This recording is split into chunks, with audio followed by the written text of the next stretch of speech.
all the cool kids are down there. Sorry, guys.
Hey, sorry, I just saw your text.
That was.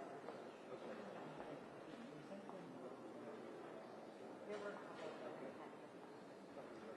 Yeah, the two ones. Yeah. Two that had.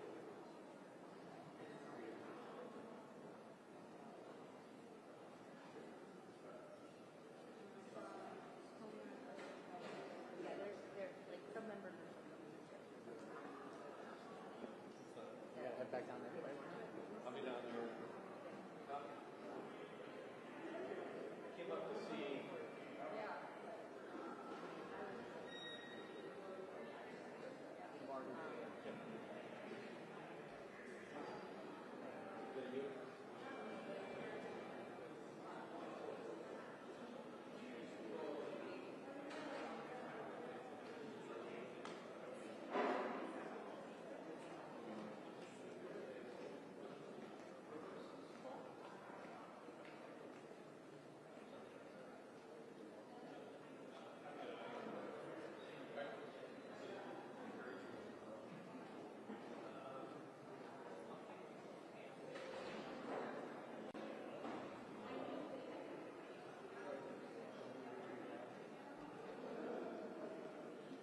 Right now.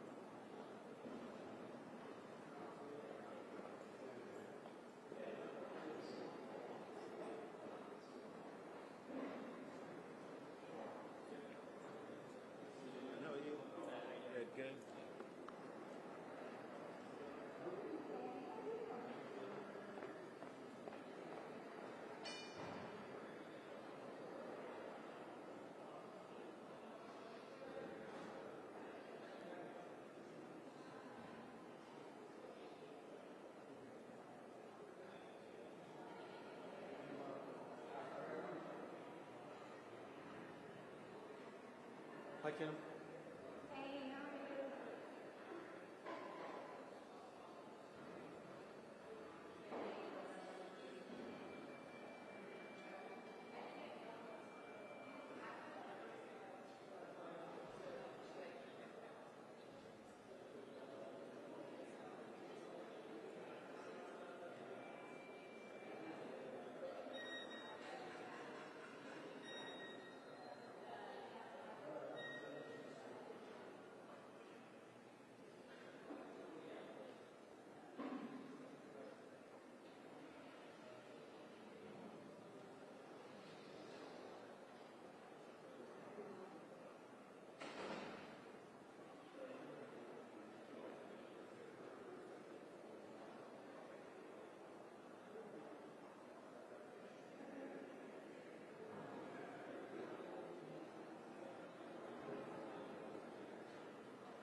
Oh, hey, Kim, say away.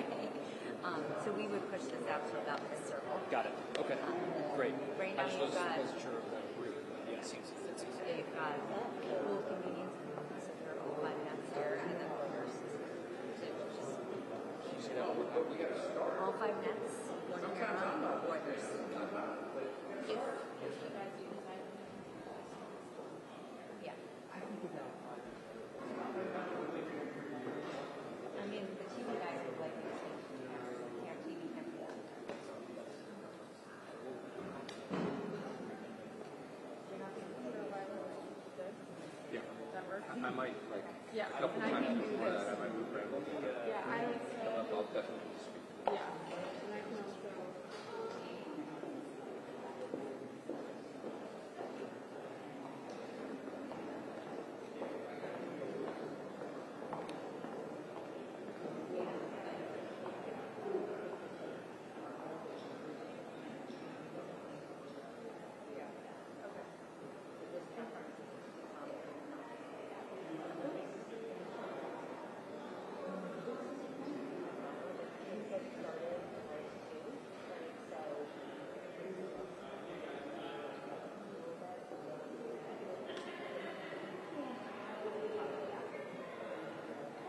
But we should have time. Yeah, great, thank you.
Oh, okay.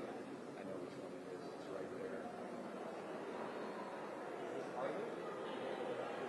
I can't even see this. No, just the door right on the line. I, I thought that's where the scale came out. it could be.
is actually, wait, so open the survivor scotch real quick. Okay. Yep.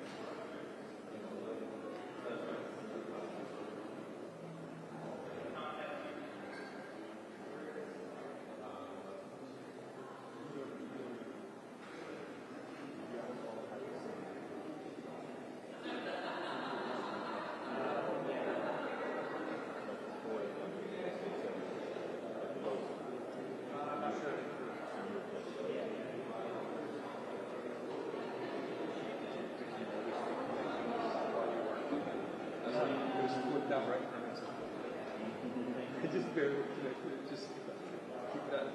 I nominated that. Tuesday after Labor Day would be the worst day. It's like,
Yeah, we got him. All right.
What's up, man?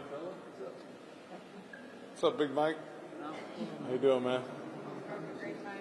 Yeah, this is always one of my favorite stakeouts. This is Rick Morrison's favorite takeout. He was always next to Father David. Father Damien, really? That was his deal? Yeah, all through impeachment he sat there. And the chores would come by and then he would start telling you about like that. Exactly. Yeah. 3 Catholic priests have statues. Yeah. Is Father Damien, yeah. Inipro Sarah, Oh, right. and then the guy right at Will Rogers is Juliet, I think. What's his name? No, guy who discovered the Mississippi, Wisconsin. Yeah. Yeah. Giving a history lesson here. That's okay. Father, Father Damien. Marquis. Or Marquette. Marquette. Yeah, I was thinking universities and I couldn't get, Yeah. In Sanctuary Hall.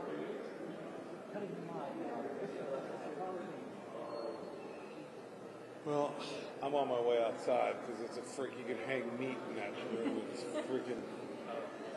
It's not cold, but it's like anything. You're in there for like 8 or 9, well, not 8 or 9 hours, but 5 or 6 hours. It's cold. You get cold. Yeah. And you're just sitting there, That's what I tell people all the time. If you fall out of your boat in southern Florida. And it's August and the temperature, it's 89 degree water temperature. You're in there 10 or 12 hours, you're going to die of hypothermia. Because your body temperature is 89 degrees, it's going to come down. Body starts to equalize, so that's what happens down there, man. I'm fine, but after a few hours, I gotta walk around. get some sun. I want to go outside. It's beautiful out. Is it? Yeah. It's another nice one. Finally. How long are you guys here? I think probably we'll wrap at 4 4. because the meeting started a little after 2. Who's meeting? Jesus Epstein. Oh. They're meeting with House Oversight. Got it. And so then we'll talk to them on the way out, just like what they heard. But it's been an hour. It started after 2, so after 3. I'm guessing 4 by the time everyone's, Yeah.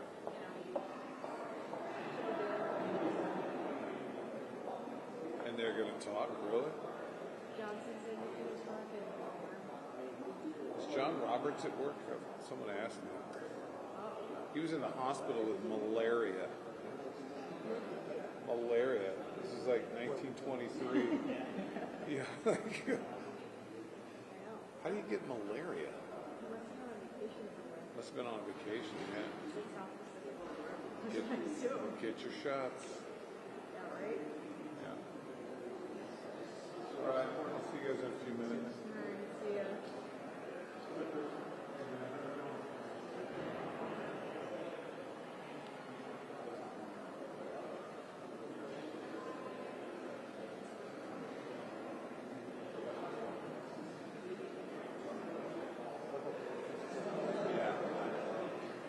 Yeah, every time you guys do that meeting, I'm like, oh my gosh, I gotta get the questions out. Those questions are too, like, that's kind of like, how do you, how do you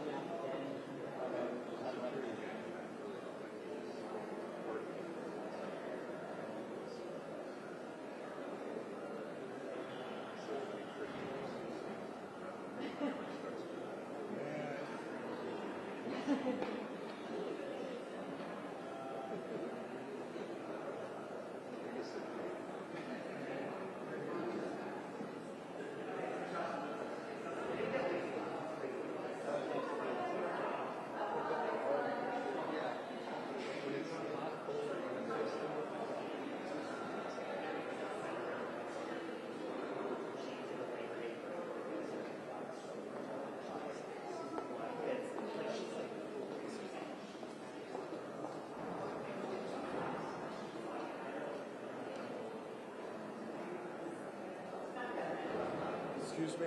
Hello. Hey, how's it going? I'm Melvin. I'm going to be the chairman of the Oversight Committee. Do you mind if I put a mic one little bit? Or just stand right there? Thank you so much.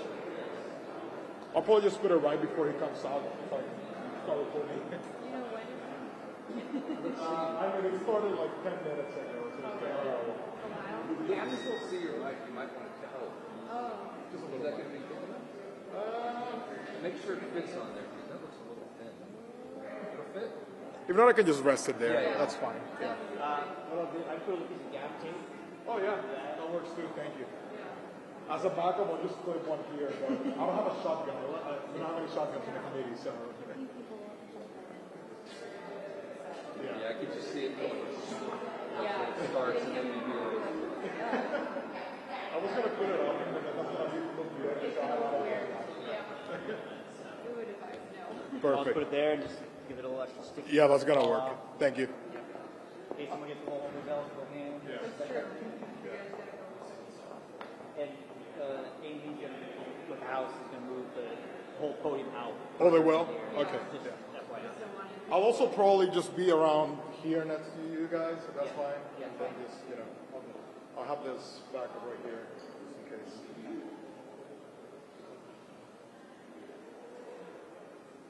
Anyways, man, you guys think I keep the mic on? that's actually a good tip. Okay, thank you.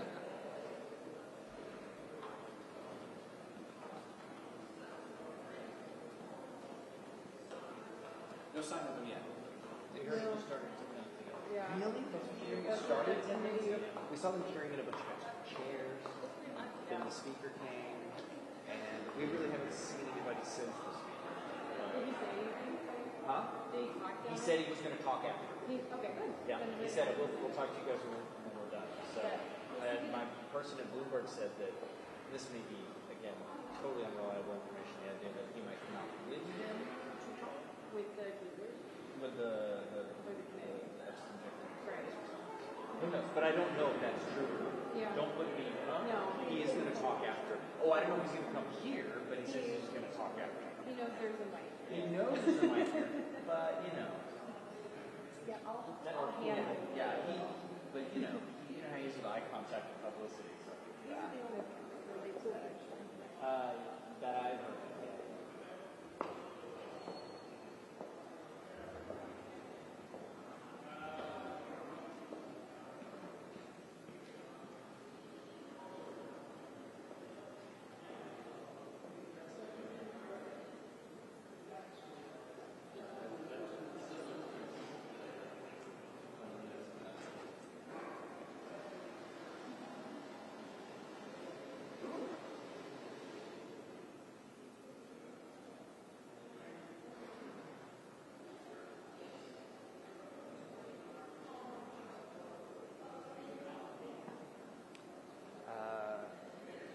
Likely there's nothing happening a little bit. Yeah. And then that.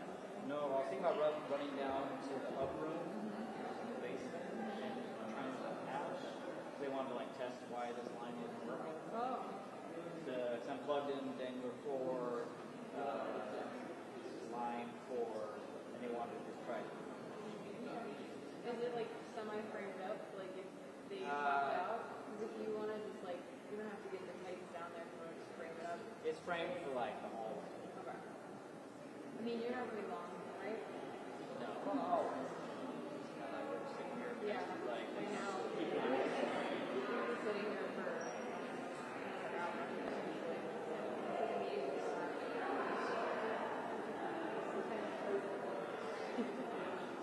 I'll hang tight. It's mostly, yeah. Yes.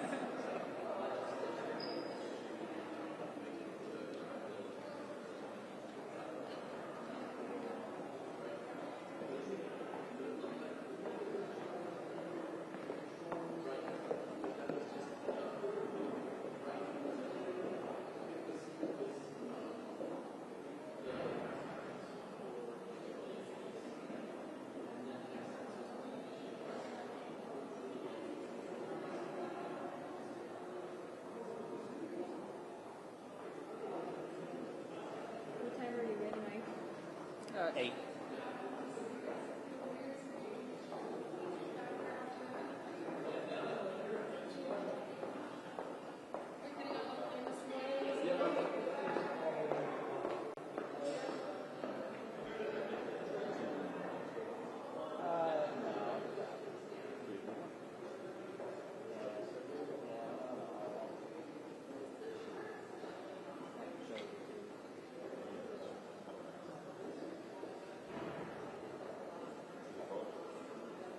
Not really. But,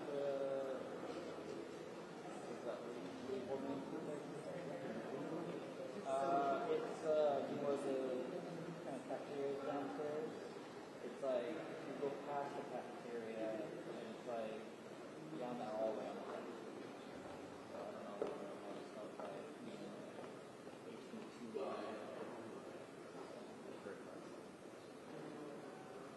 and I was joking with Paul Christian, actually, that I've never done a patch here before.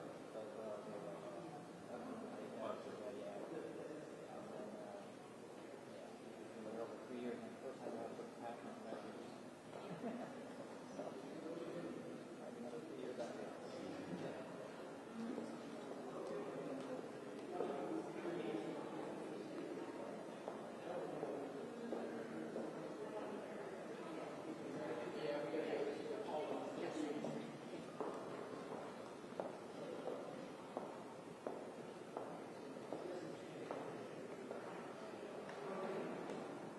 I'm just framing.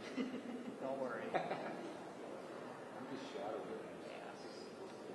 Because he can see everything. So if he moves, I my semester. And when they're bringing in, I'm like, okay, well, I have to get questions together. I'm surprised there's not more me here. I guess they're down there. But There might be, it might come up. oh yeah, I'm guessing those down there. Yeah, I saw a couple of those. Enjoy your elbow room now. I know, right? Hey, I'll take it. I mean, this is their me. Dressed like Father Damien next time. Yeah, that's right. Put myself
that's okay. That's okay.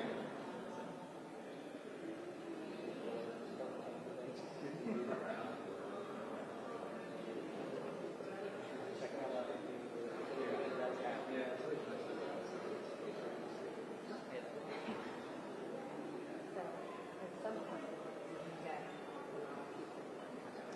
A lot of those people are going to come here. I think it's going to be. so you just keep your spot for that. Sorry. I may try to like push distinctions out a little bit to space. Yeah. Because everyone's going to huddle. Well, there's also photographers over there, but I would like not to like push you guys back too much. No. But I think a little bit would be good. Okay. Like just like you go next, you go back to like the pole. Yeah. And then you go a little bit back. Well, she's going to go in her spot before I bring people over. I'm just trying because we have some. So if you move back a little bit too, then if there's a couple still photographers who want to go low in front of you, they can do that. Others will just be tall and do their thing. Yeah. But, Well, that podium is Yeah, that's the trick.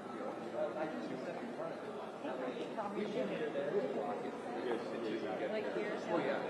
yeah, it was nice. And then again, this will come out farther. So, but we're not going to do it quite yet. Hopefully we've been told we'll get enough guidance. So, yeah, so That'll be a quick.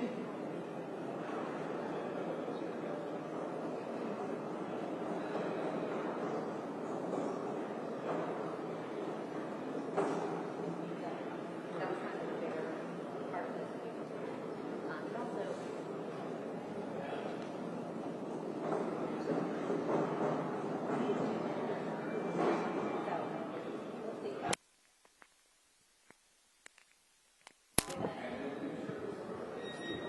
Hey Brad, lighting's okay on the face here? Oh boy, look at that. She stuck that right on my. Let me just look here. Just double check it. I'll give you, and then I'll give you, yep. I have another light. Throw that up. I mean, I think it looks good. I'll show you. So I think she said like podium's gonna go here, so I guess they'll kind of stand here. So there's a big group of them. Of course, I'm going to be a little tall, but it should be fairly. I usually just kind of do this.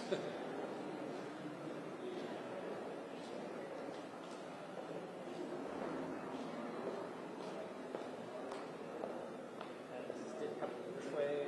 Just checking the light. This way now. Yeah, as long as It's they got a good spread. bring it straight.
SR. Looks like it's breaking up, huh? Oops. Looks like they're all talking to somebody. All right. Good luck, boys. Have fun. Good to see you, man. I got that podcast. Yeah.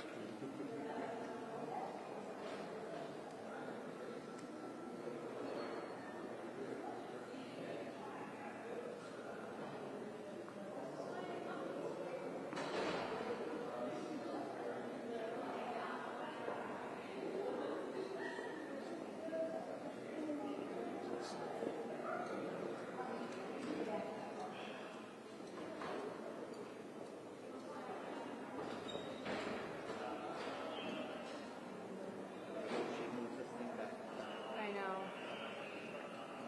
I mean, I think she will. Right there. she's pretty good.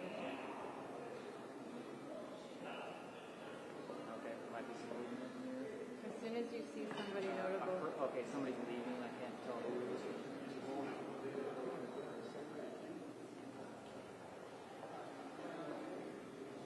I can see who that was. if it's, I really am most interested in Johnson and Comer. Like as soon as one of them, It's not Johnson. yeah, as soon as one of them come to talk, then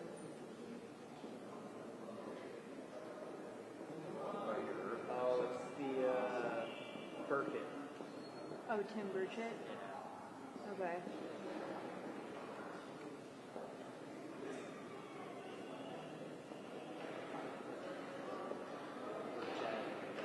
Guy who was making jokes. Yeah, Burchett from Tennessee.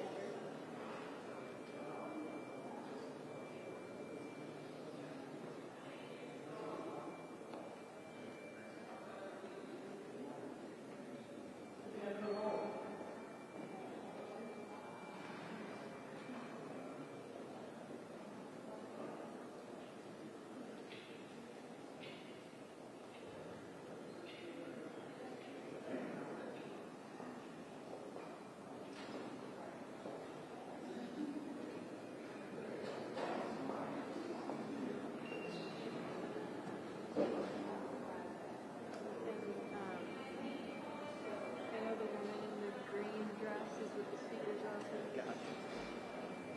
And this, the small guy next to it is too. No.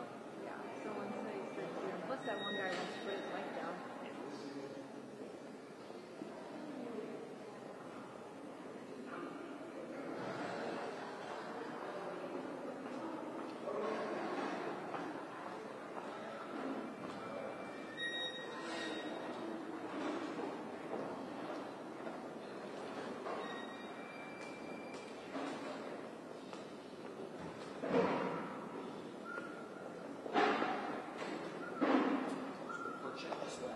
Yeah, I saw He that. was Gabby. He said that the concerns are that the victims don't want some information out, and they're trying to strike a balance between releasing as much as they can and respecting the victim's wishes. Okay. Speaker is going to come here. So I'm going to join y'all here Yeah. somewhere. I could step right. How about right here? Is this all right? I'm out of your way there. Yep, good. All right. Just so you know, this is live right now. So I have a statement to all the people. Right here. I mean, if you want. If I want.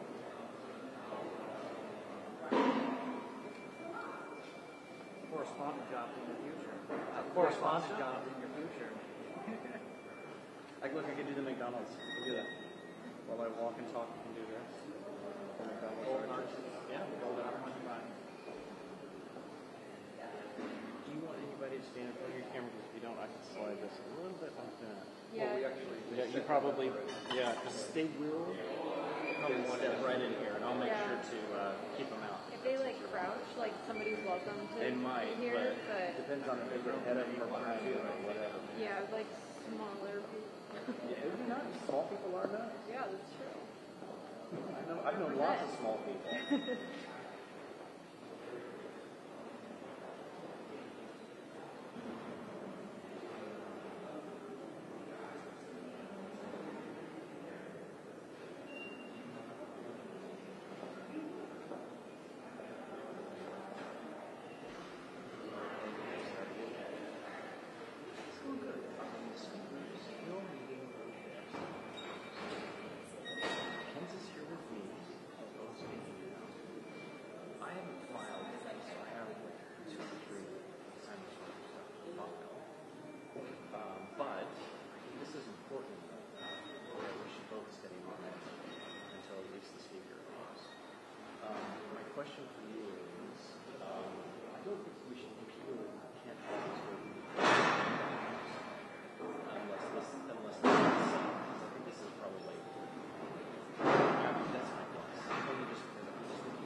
right, sounds good. Thank you. Bye-bye.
totally fine. Just let me, I don't want to knock anything, so just let me know. In your way.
Cool.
It's about time we have all that vast experience that he has in Washington. Good news. He's looking for the kitchen episode.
We're the big camera.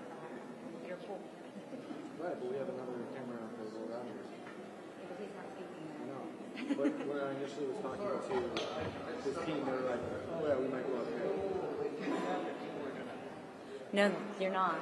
You're not.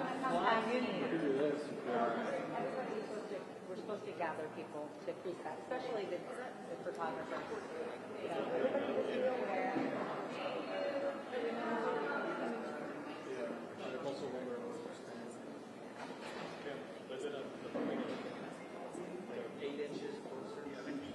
Eight inches closer. Well, we don't want it to be like the cameras are shooting up their nose, guys. Right. That should be perfectly fine. I'm just saying, I'm trying to help these guys see that far away. The periphery is going to get. Well, they're security-wise, they're letting people go like here. Trust me, it's been a whole conversation for hours. So we think right now we think it's maybe the sharing. Oh, great. Is that what you think?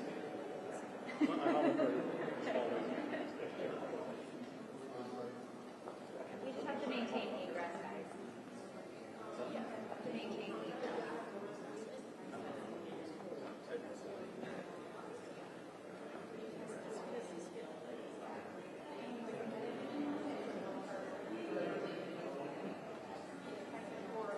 And again, if we can do one person per outlet instead of making it like 10 people for every outlet, that'd be great. Only people under 5'5", right? Can you hear that? So we have to keep this. We have to keep hallway open.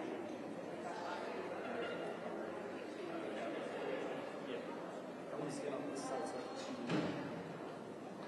I can shoot you. Camera 6. What's going on behind you? You say about it. And I'm going to let recording from the cell phone. It's getting out of hands. The other folks are covering.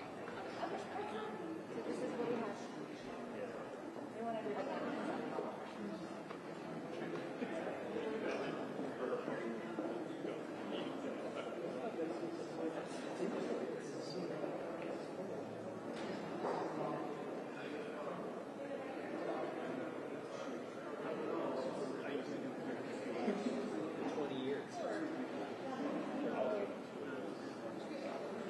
You just sent it? No problem. Feel free. We just have to make sure there's space for people to get out.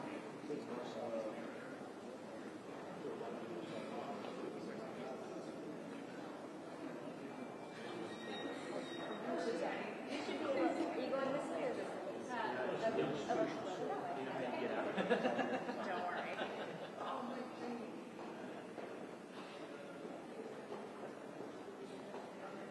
Which except You guys are good with mics, like you're all set.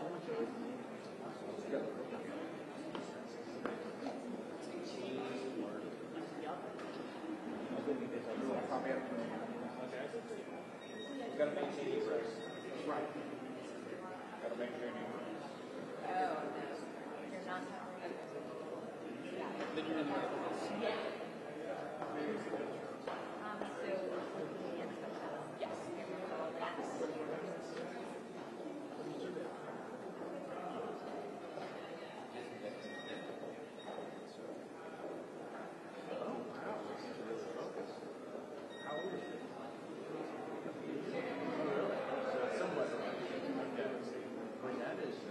It's a very specific. Yeah.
it's just a, we keep blocking this, we're not going to make it to one side, so please make sure there's all. Oh, yeah. This is all breaking.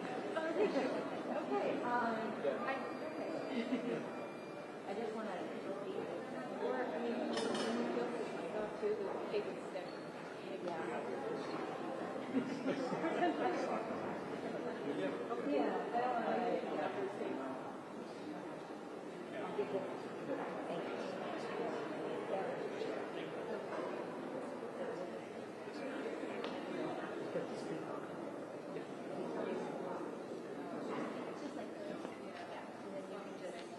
I don't want to.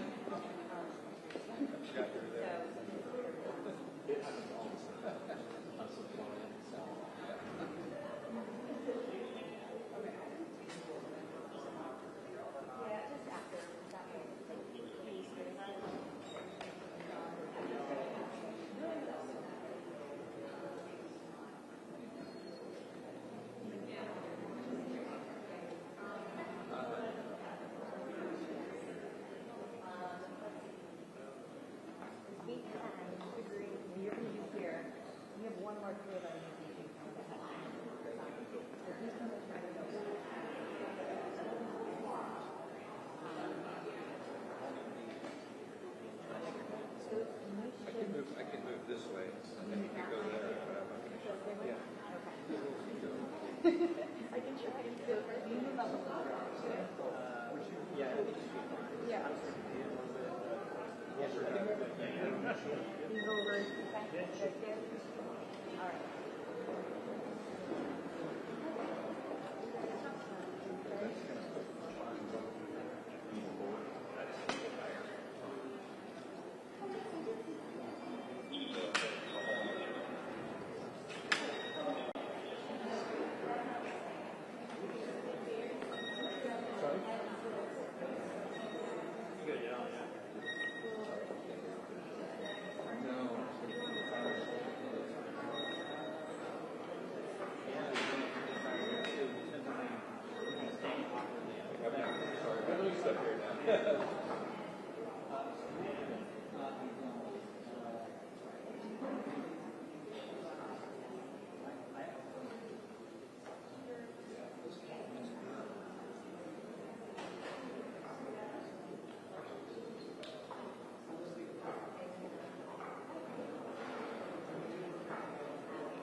I have a small box, one like that big.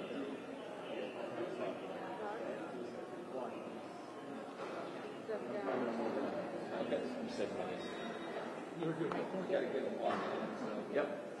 I'll be down. Okay, thanks.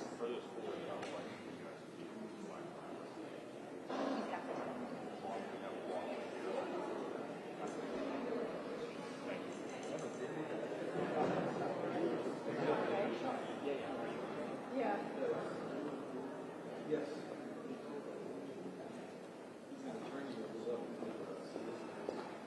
All the questions.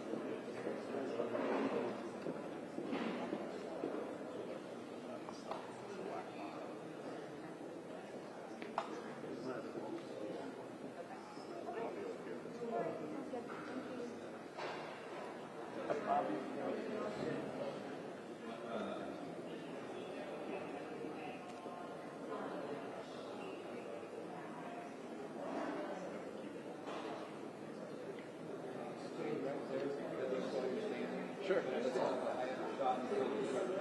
Got it. Yep. Are you going to get any kind of He's found his standing in the moment. So clearly the meeting is running what you expect.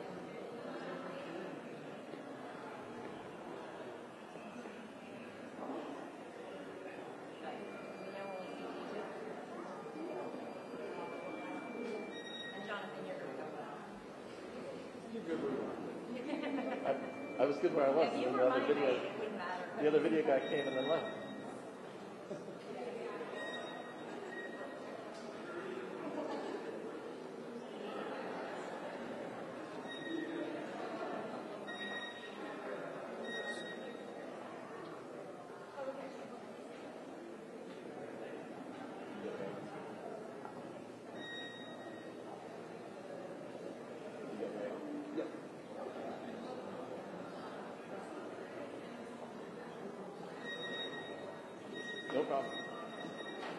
Starting warming.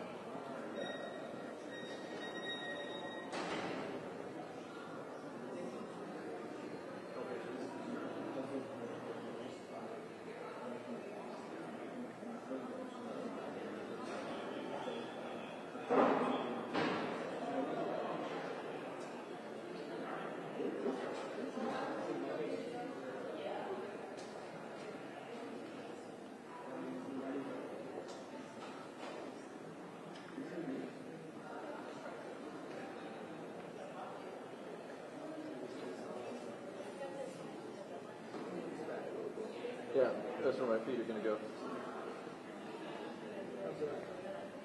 That's perfect.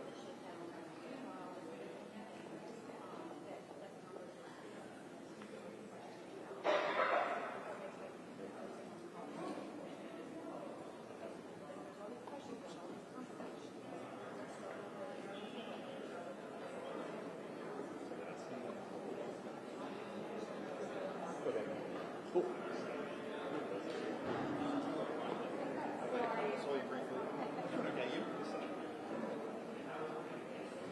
Yeah. Right. So mainly not helpful.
this?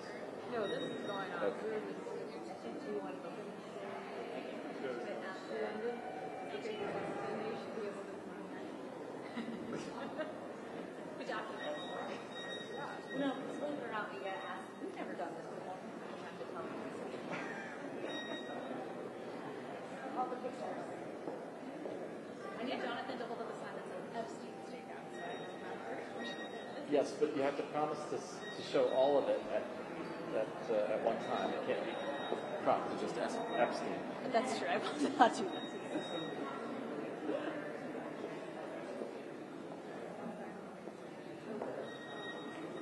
Do you know how many survivors going into the I don't know. I've been asking like about 2 or 20?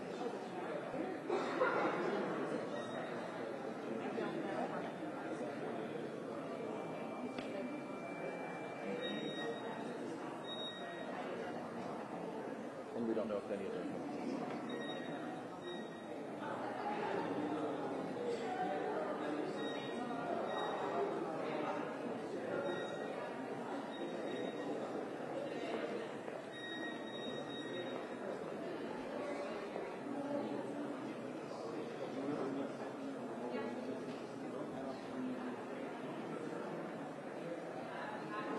Luna.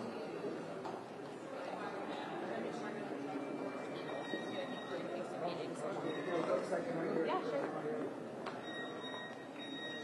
What would you take away from the meeting right now? The biggest thing that stands out to me is the victims themselves have stated that this is a lot bigger than I think anyone anticipated. We are obviously going to be requesting the SARS reports from Treasury, and also too following up on that. There are some very rich and powerful people that need to go to jail. I think everyone's been frustrated as to why that hasn't happened before.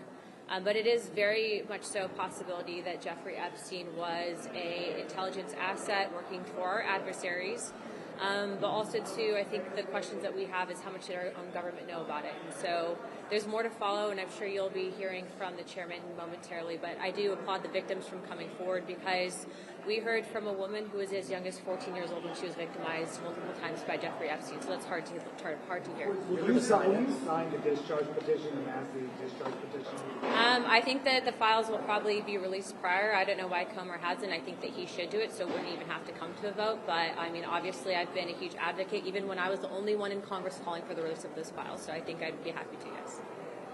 Thank you. Do they call for the victims? Do they want those files released? The victims want information to be out there, but they don't want their personal information, I think, for good reason to be out there. So I think from the get-go, even the Attorney General has stated that there's victim information that you have to make sure that's private, being that some of the victims also, too, are as young as 14. That's child pornography. So thank you, guys. Guys, let her through.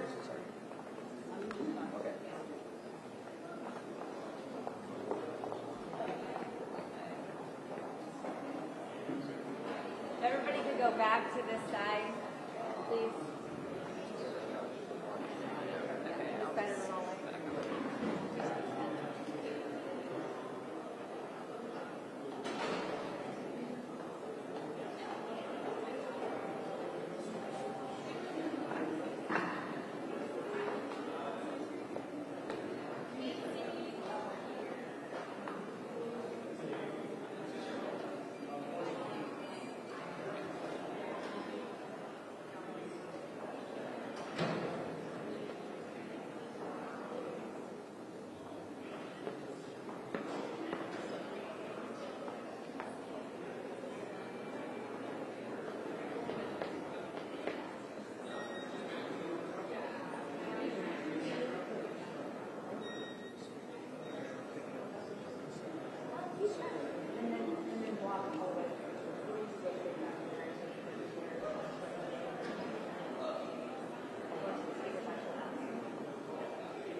No, I might have to go for it. It's okay.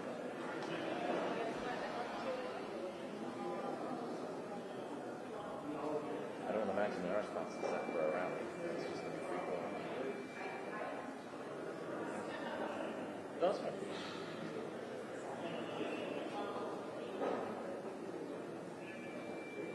Yes.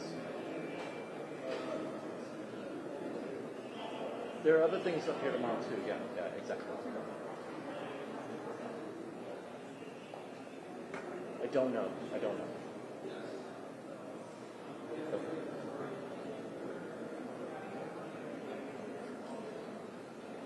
Okay. It's not. It's still pretty big. Did she really say that?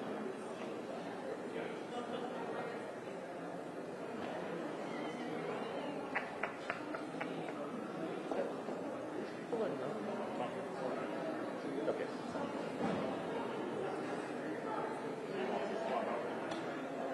I hear.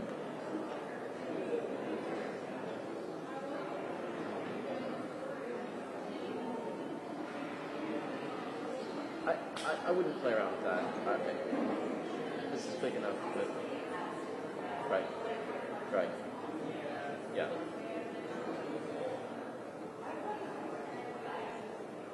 Yeah, I'd say put somebody on everything and wherever you want. But give everybody a primary. If there are 3 events happening at 10 a.m. essentially, 9:30, 10:30, give one each. And when we have the ability to double up, we double up.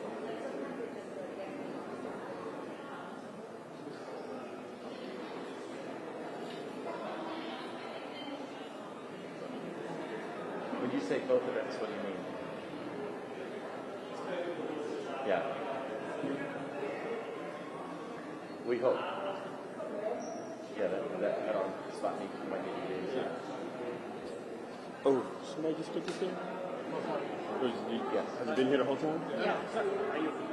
I can't. No. I just put something. I brought the monitor. Yeah. Okay. See. Don't take that off yet. Sounds good. Hey, thank you. Bye.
Graham, that was a nice shot at the restaurant. Was it on his Labor Day tour of businesses?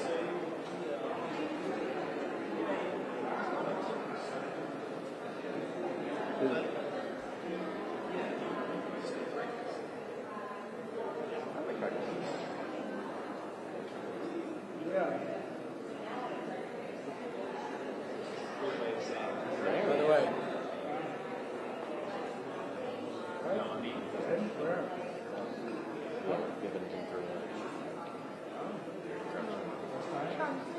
Tom, do you have a second? Can we ask a question? Do you have any, the discharge position coming out? I signed it. You already signed it? Yep. Okay. Number 2. Okay. So just release the files. Why not number 1? Because Massey. It's Massey's bill.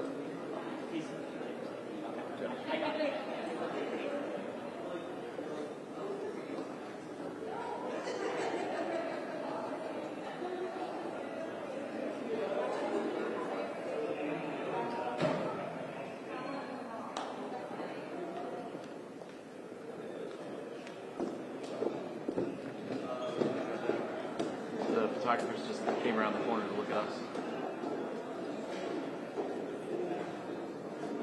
Might be. I think the photographers in the other hallway were told to. Sorry. Oh, no, that's okay. You're gonna help me out, right?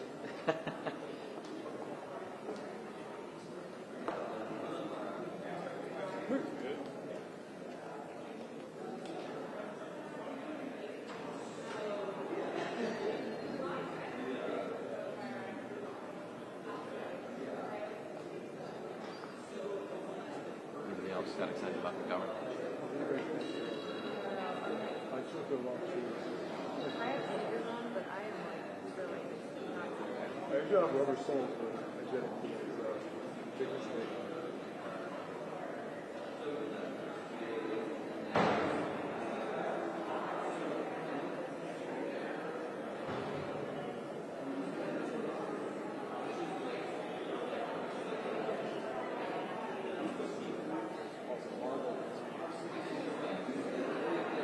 Honestly, like that.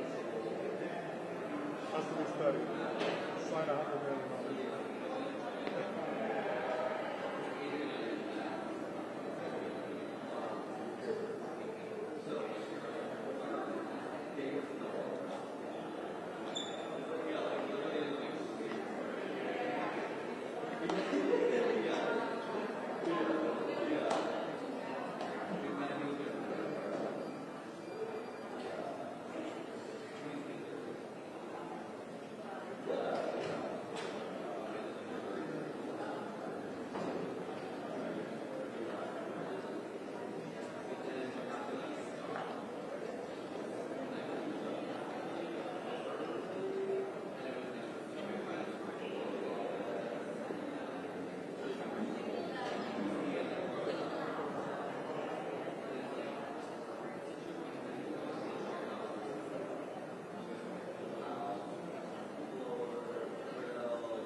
Oh. Goodbye. So, thank you. Thanks for introducing me.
What do you think, Francis? Ratchet.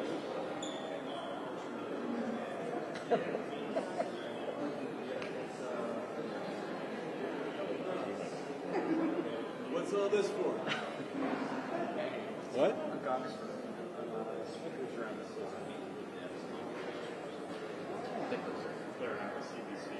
You're probably welcome to join. Jeff Epstein. It's in the dining room.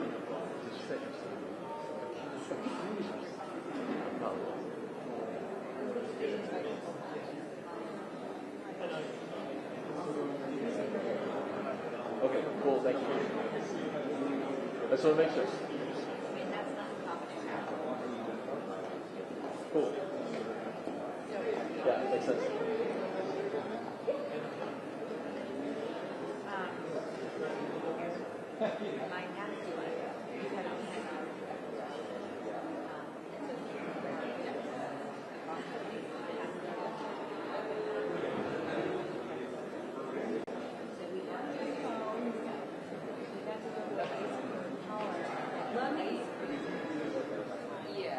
Yeah, because they're going to be.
Started to watch the first episode. Slick.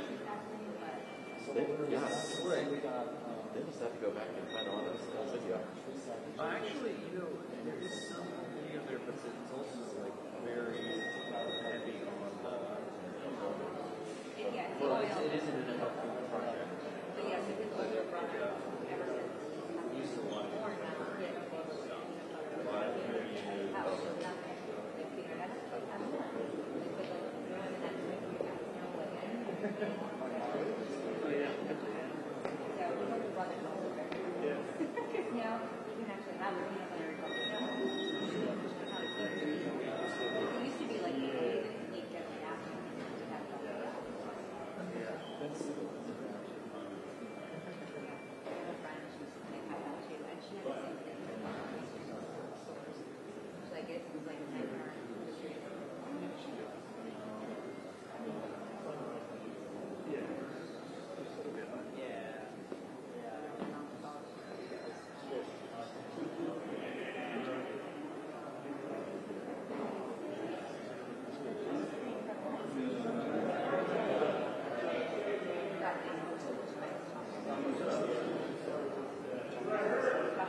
Oh, is that right?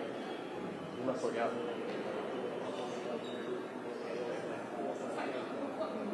Where was it?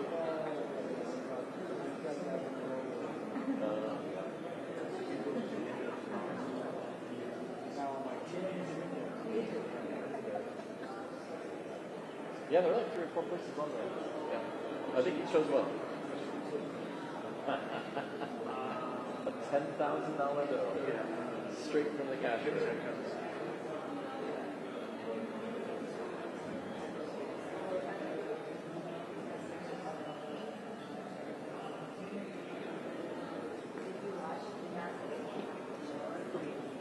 those credit cards filling up the numbers on the cards?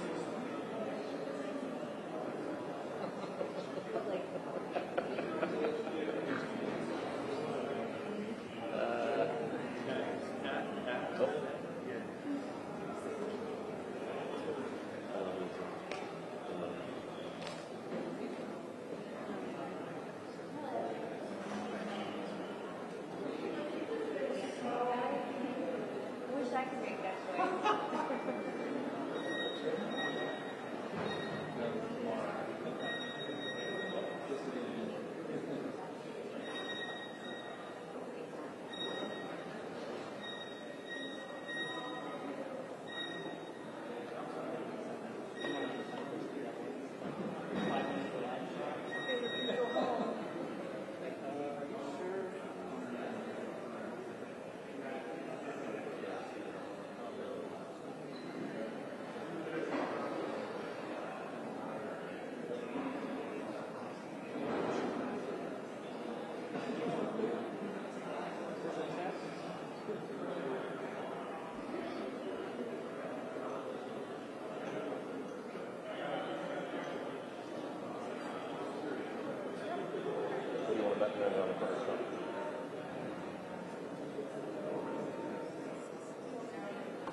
choice.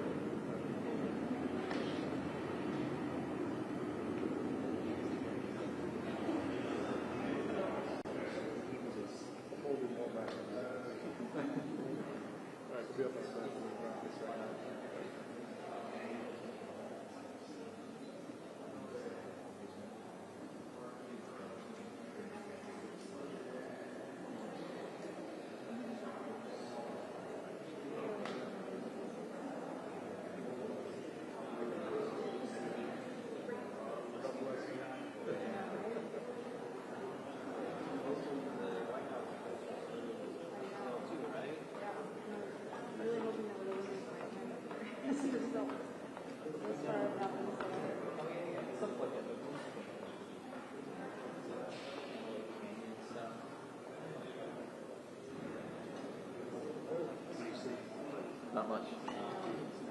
Oh, so sorry. Good.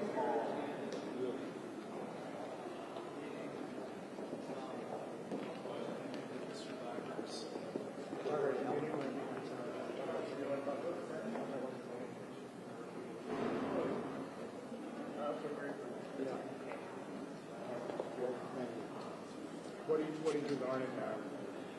Well, I learned that there's a lot of brave women on behalf of thousands of potential victims who are sharing their stories, and that whatever we do, we have to remember these victims, and that we obviously do justice by them at the same time that we hold people accountable, and that we prevent this from ever happening again. Do they want the files released publicly? They want full transparency and accountability wherever it leads. And I think that it's extremely important that we get everything in those files, but also that we depose additional people whom they named. There are a variety of people that they named in addition to the ones that we've heard about in the past. And so we need to depose those people. We need to follow the money, because there's numerous transactions adding up to hundreds of millions of dollars or billions of dollars, according to some of the witnesses. And then, of course, we need to see what's in the documents before we interview anyone, because we need to corroborate, in my opinion, anything that is claimed, and we're able to cross-examine witnesses thoroughly. Did any of them mention? That was not raised in this meeting. Congressman, can you help us understand what kind of conversation was like in there? Was it emotional? Was it intense? What was it in the room? It was intense. It was emotional. It was candid. It was the type of conversation that probably can't happen in a hearing setting, because the answers were very extended. But it was extremely illuminating, and I'm really glad that I participated.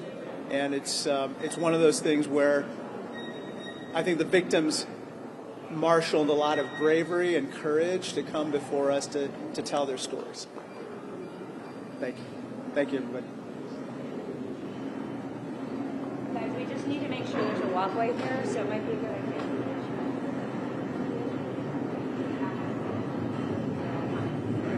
Yeah, of course.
Okay, that side of the call.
you know how soon we are to getting started? Moving target at this point. It should be. Are the victims families still there, or are they coming out? You know? I don't believe they're coming out because it's a closed or private meeting and they're going to be anonymous. So I don't anticipate that any of them are going to be able to keep this dialogue with you guys.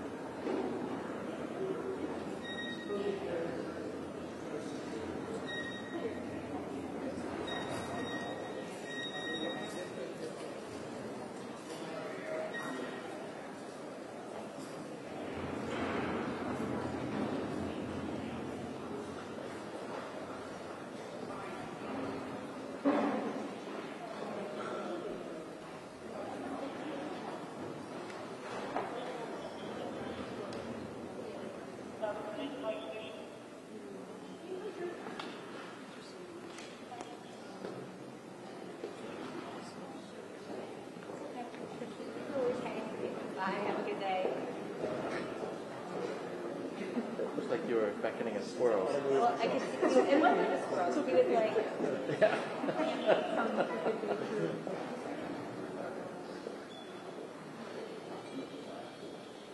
We're laughing, and we're having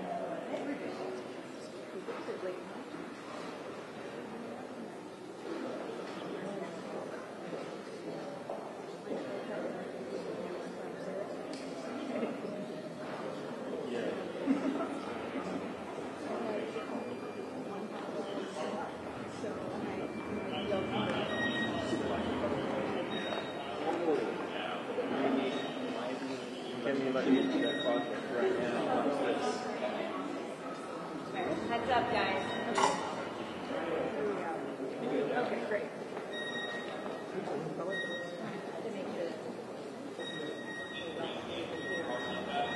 Thank you.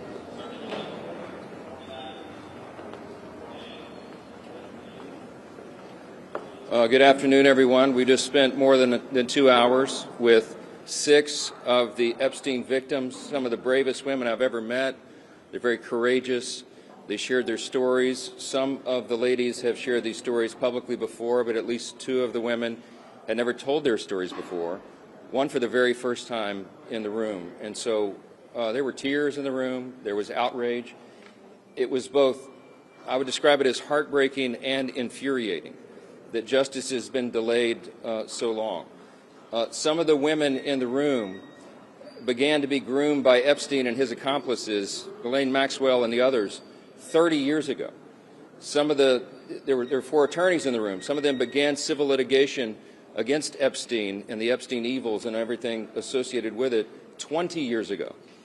This has gone on for a long, long time. And they shared their stories. They shared how these brave young women, Epstein and his accomplices, stole their innocence, stole their very lives in some cases, stole their hopes and dreams and aspirations and ruined them in so many ways. But they came forward courageously to share their thoughts and their hopes in the House Oversight Committee and the House itself, that we would do this in a bipartisan fashion and seek those answers, and we will. They are owed that. There may be as many as 1,000 victims. Think of it. Hundreds and hundreds of young women who some of us imagine seated behind these 6 women. One of the members in the committee said that they speak for all of them. And it's been long, long overdue. So the objective here is not just to uncover, investigate the Epstein evils, but also to ensure that this never happens again, and ultimately to find out why justice has been delayed for these ladies for so very long. It is inexcusable, and it will stop now because the Congress is dialed in on this. I'm very grateful for the leadership of Chairman James Comer of the House Oversight Committee, who's with me here, and he's done an extraordinary job. August was a very busy district work period for so many members of Congress who were fanned out across the country in their districts doing town halls and business roundtables and constituent services. But our House Oversight Committee was working all along on their subpoenas. And I'll let him recount for you some of the great work that has already been done. But 34,000 Epstein documents have already been collected. We will not stop there. This is the beginning and not the end, and they are going through very carefully because we have two ultimate objectives here.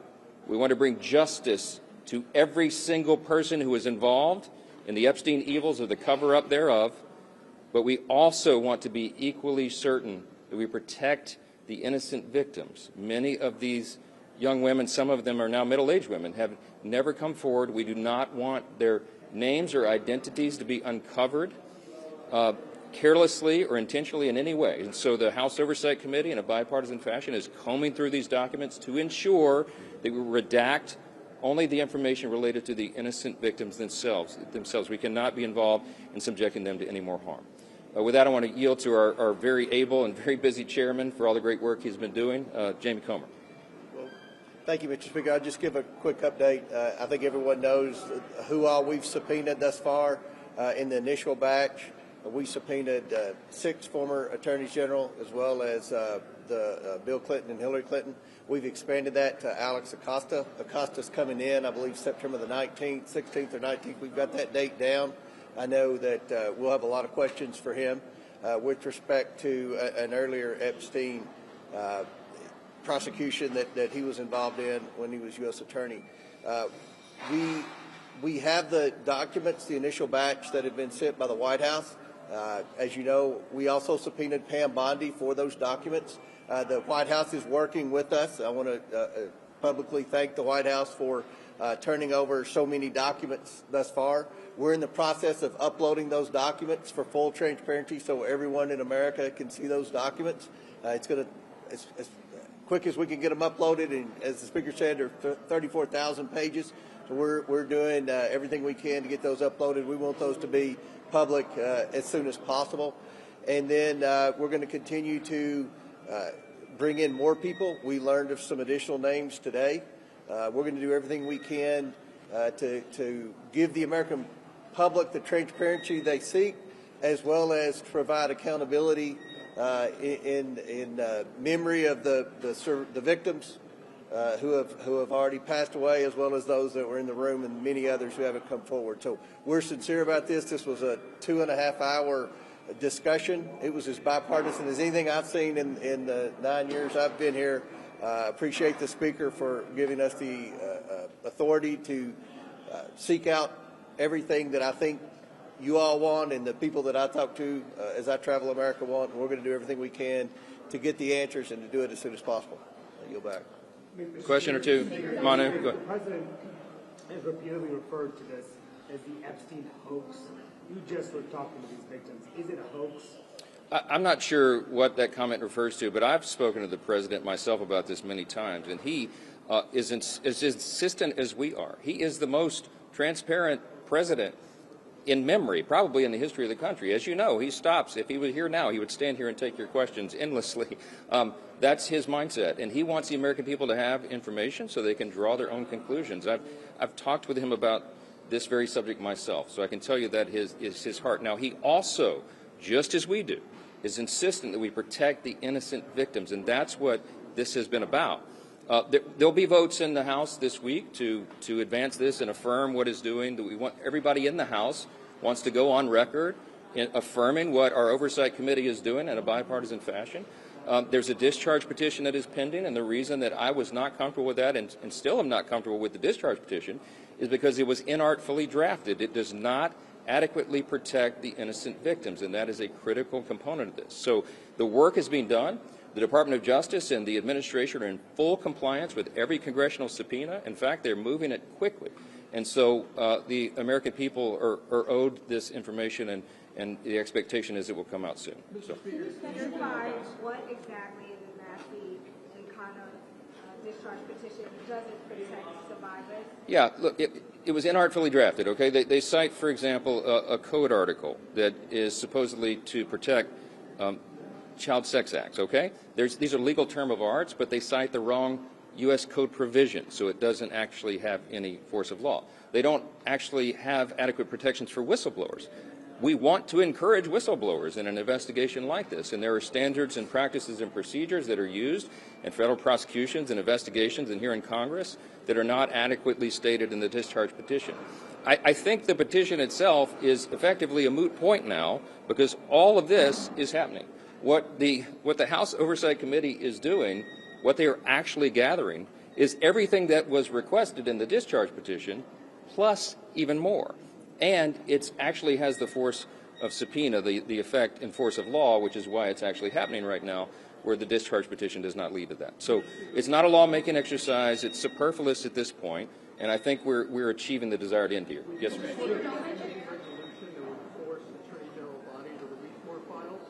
Well,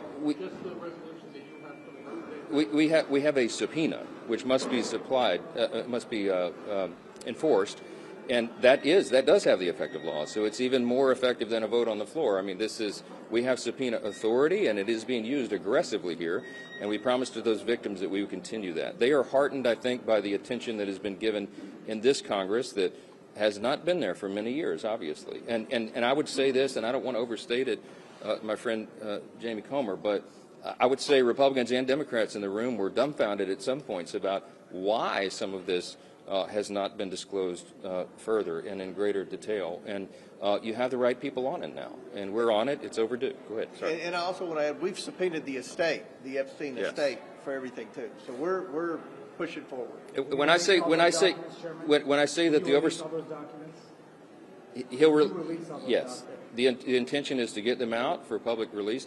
And when I say that the Oversight Committee's work goes further than the discharge petition, that's a great example. The discharge petition doesn't mention subpoena or gathering information or documents from the Epstein estate.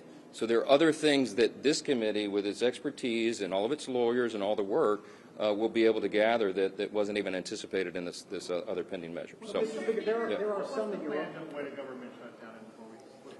Oh, you want to talk about that now? Okay. Look, we're working through the appropriations process. We have been in good faith. As you know, we passed a few of these bills off the floor already, and the Senate has done some work. They passed a few and a little minibus.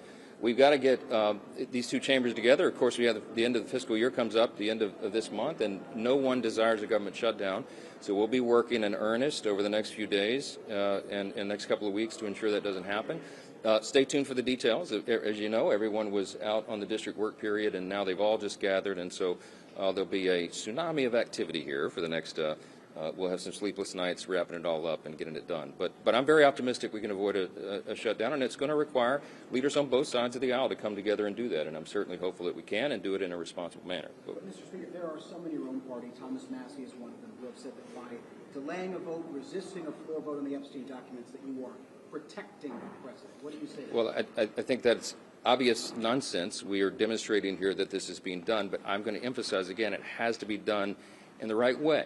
I spoke with these 6 brave women who were here about our intention on that, and they were so grateful. I think they will tell you themselves, those who are willing to come forward to speak publicly, that they will say they want to be very careful. Not all the victims. In fact, the vast majority of ladies and women and young women who are subjected to these unspeakable crimes, I mean unspeakable crimes, some of the things we heard today, have chosen not to come forward for obvious reasons. So we have to very carefully guard their identities. We cannot be haphazard about this. And that's the only thing that has had, if there's any delay at all, that's what the intention is. And I think you'll see that's the effect. The American people will get the information they've desired. Last question. Yeah. Yeah, Congressman Garcia says that you guys have subpoenaed that birthday book where President Trump allegedly wrote a note to Jeffrey Epstein. Is that something you guys are going to share with the public and expect to see soon? I don't know about that particular item. I haven't seen a long list of specific. That's in the estate. We've subpoenaed for all documents pertaining to the state. And once you get it, will you release that to the public? We plan on doing that. Yeah. You're going to see full disclosure. We always do. Maximum transparency. That's Chairman Comer. That's what he does. Yes. When you say justice delayed, does that mean you are seeking more action to get justice, or does that mean transparency, or does that mean you're looking for more prosecutions of other individuals? I think we follow the truth where it leads. I think that's the responsibility of Congress. I think we owe that to the victims. And if there are further prosecutions, then they need to be brought. No stone unturned. I mean, that's the commitment, and it's bipartisan. And I'm heartened that members of Congress are willing to work together on that. So, and look, I will say this again. I'm going to emphasize this is full participation of the administration and the White House. The president has the same desire. so long as we're protecting the innocent victims. So there'll be a lot more on this in the coming days. So thank you all for the time. We appreciate it. Stephanie. Yeah. Mr. Coleman, do you have a better timeline on releasing?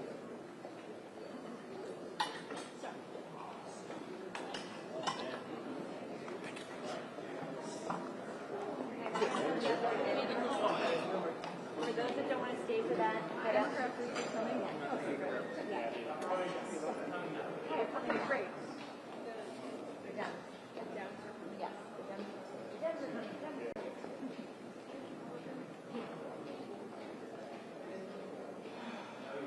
We just have to make sure to keep the hallway open. A little more space.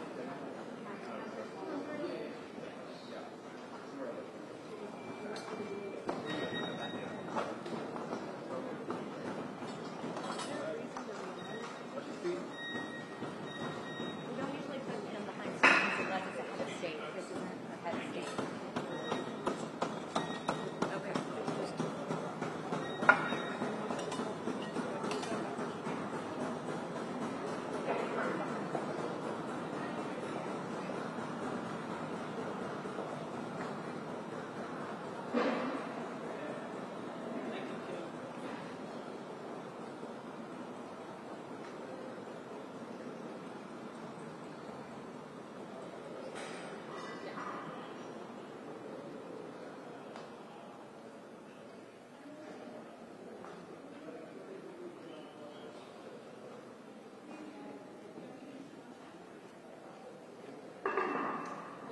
There's something with some operation on the mic.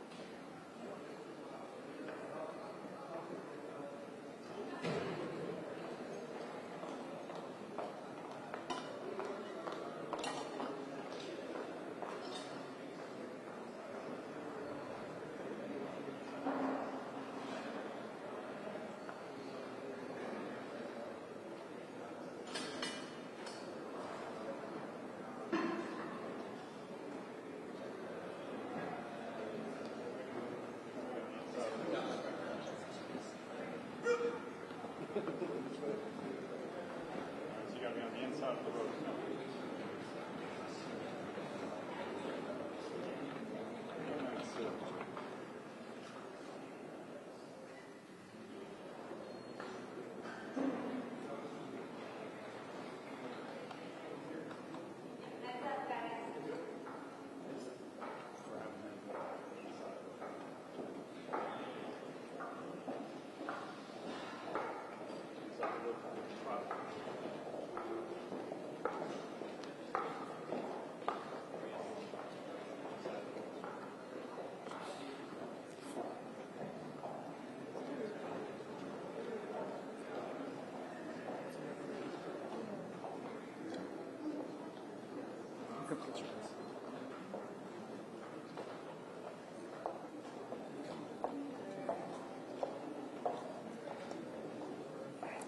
We're going to go ahead and start. I'm Robert Garcia, the ranking member on the Oversight Committee, and we're here with, of course, the other Democrats that, of course, are on this committee. But most importantly, for the last couple of hours, we've been hearing directly from the victims who have suffered incredible, horrific abuse by Jeffrey Epstein, by Ghislaine Maxwell, and many others who have been involved in these horrific crimes. I will say, and I know I speak on behalf of all of us, that the courage that these women showed today has motivated us so much more to seek justice, accountability, and transparency. And we do not care how powerful, how connected, or what political party those that have victimized and caused horrific pain and sexual abuse to these women are. We will seek justice. I want to just start. We have a few folks who are going to say some remarks. I want to start with Ayanna Pressley. Congresswoman, of course, has been a great leader on this.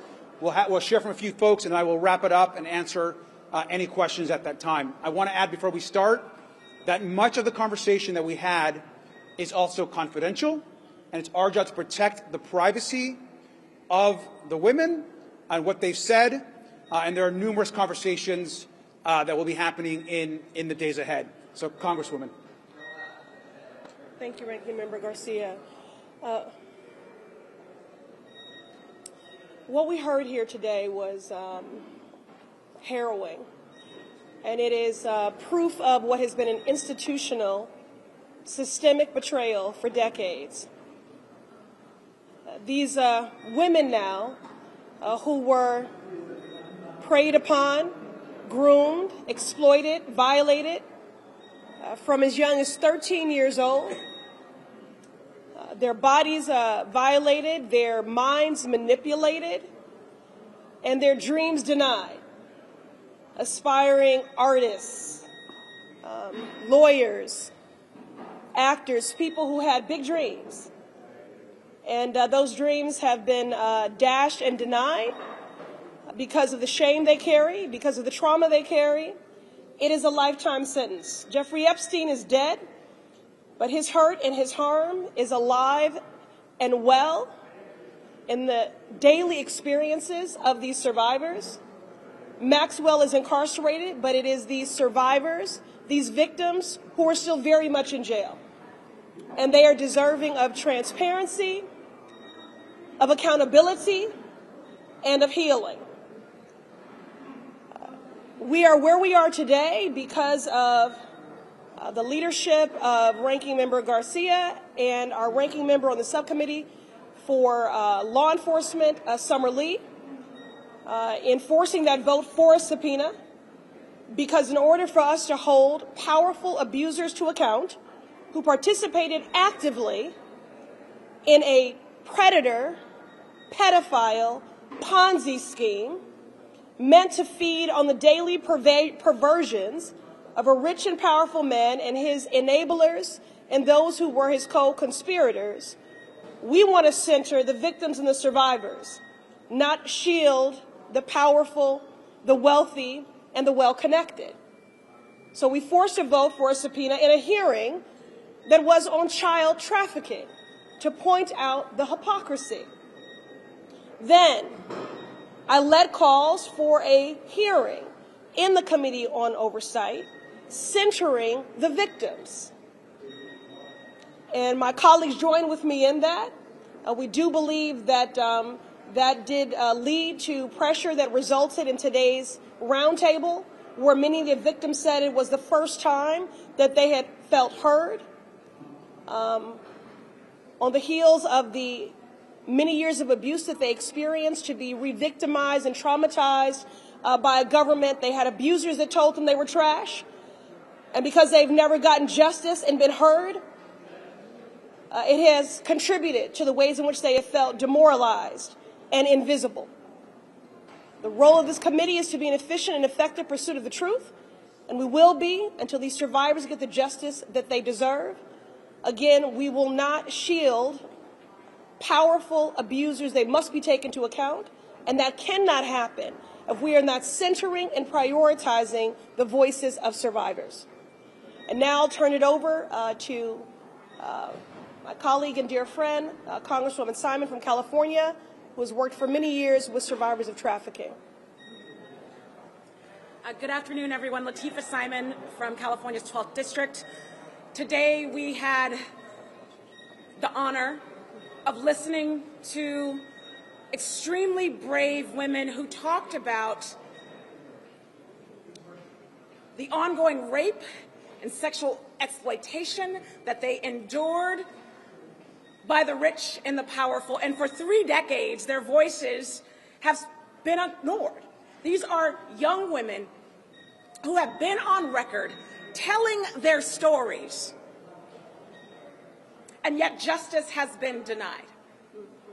Justice has been denied to the young woman who talked about being groomed to go over Jeffrey Epstein's home where she was raped. Children leaving high school to be raped and left to go home alone to then go to school the next day. One of the things that I will tell you, the brave and courageous women today, what they did with both Republicans and Democrats. They sat before us at a round table and gave us their souls, believing that maybe this time they would get justice. Maybe this time they would be seen as children, not adultified by men who ravage their bodies. Maybe then they thought today, if they testified in front of this hearing, that we, as members of Congress, would not only lift up their stories and seek justice, that we would hear the truth and the life of girls and young people all over this country who are continuously bought and sold, who never seek justice. Because they too, like these women, fear retribution. If we are worth our names on our letterhead, we will not only seek justice and get answers, we will work to protect these women.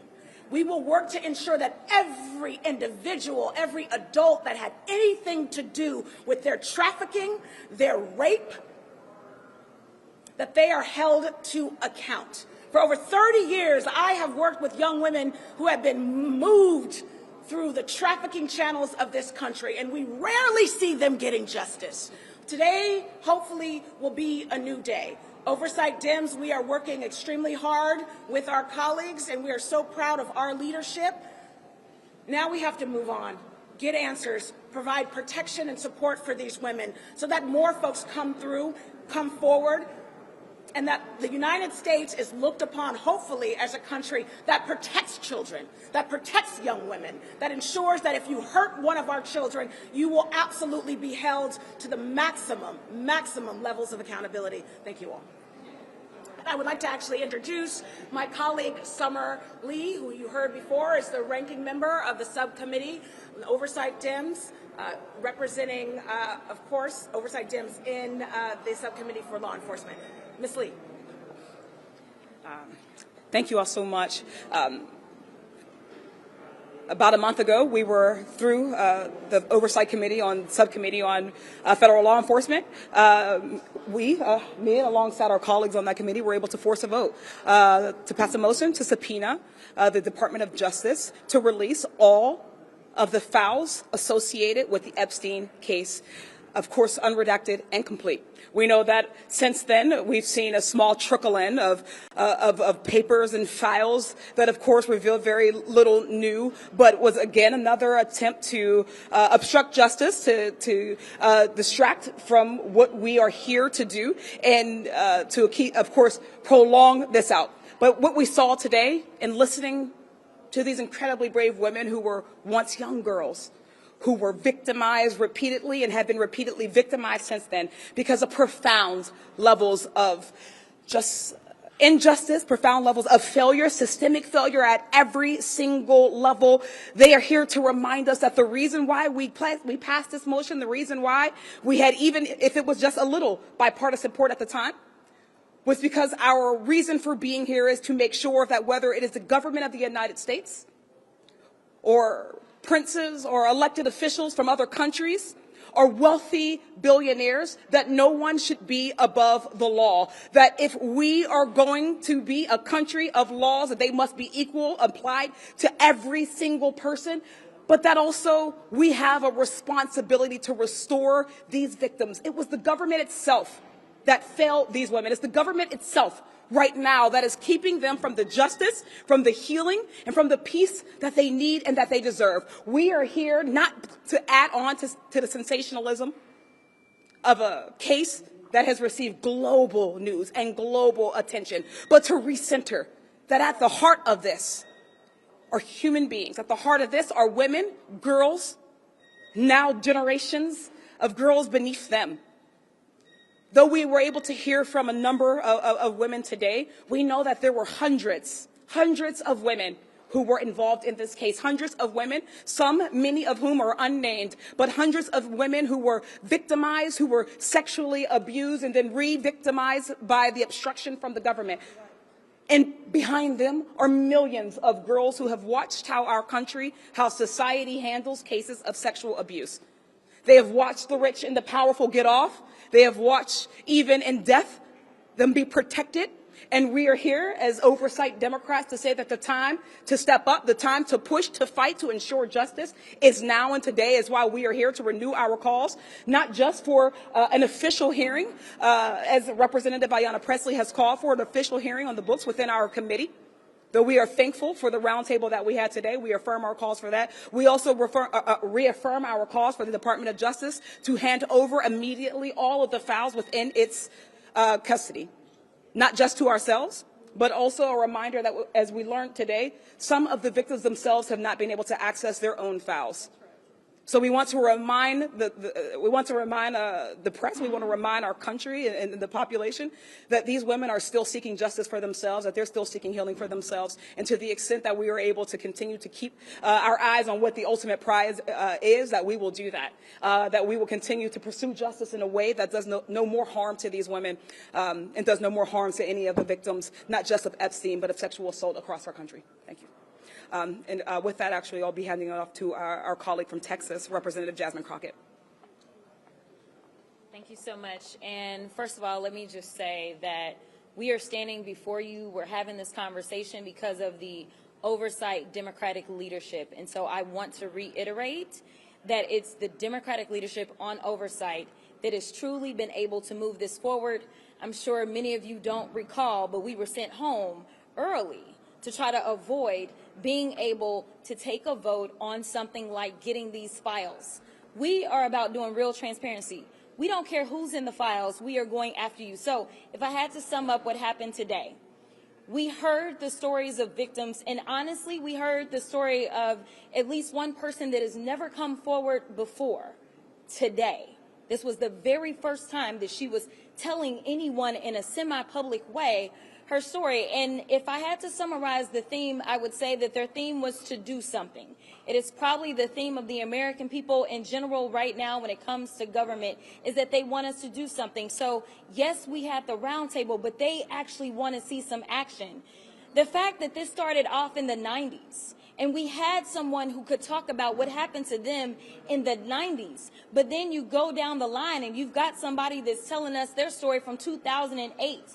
These failures led to years and years of abuse that did not have to take place. And so the reality is this.